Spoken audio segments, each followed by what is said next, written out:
We have new numbers from the town of Paradise on rebuilding after the Camp Fire. So far, nearly 2,500 homes have been rebuilt, 3,119 building permits issued, and 3,333 building applications have been received. There have been 516 multifamily units rebuilt, with 702 multifamily permits issued and 814 received.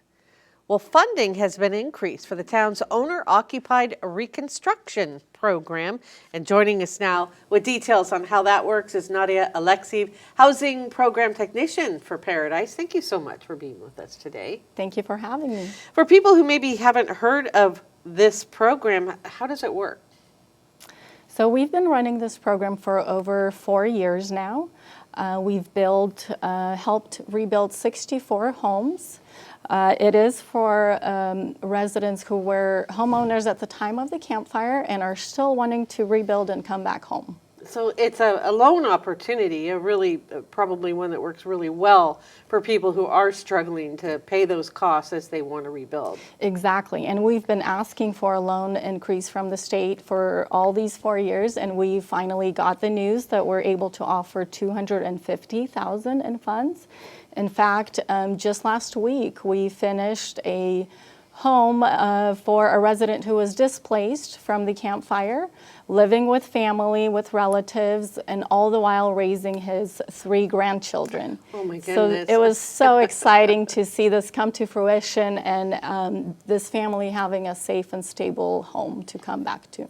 So in some cases, am I right that there's a deferred program where you don't have to repay for 30 years? Exactly. So deferred, that's what it means. No payments are required, although you could make payments if you wanted to pay it down. More than welcome to do so. There are no penalties for that. So yeah, again, just a little breathing room. It's not only trying to rebuild a home, but replace everything that was in it. Now, what kind of deadline are people facing? Because you mentioned, I mean, this has been ongoing for quite a while now.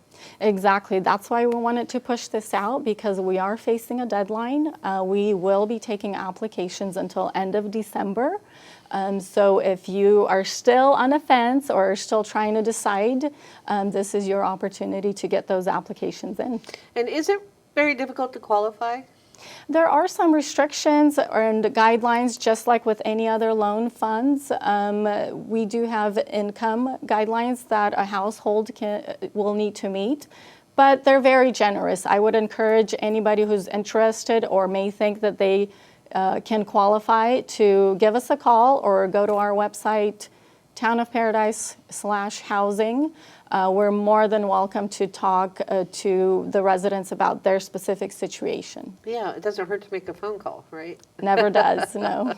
And I know I want to mention really quickly, there's the siren test is coming up on Sunday, the 15th. Now they're testing those sirens on every Sunday, so don't be alarmed if you hear them. Every 15th of the month. Every 15th, that's right, every 15th of the month. This month happens to be a Sunday. Exactly. I want to thank you so much for being with us today. Now, we do have a link to the Town of Paradise website on our website where you can learn more about this program.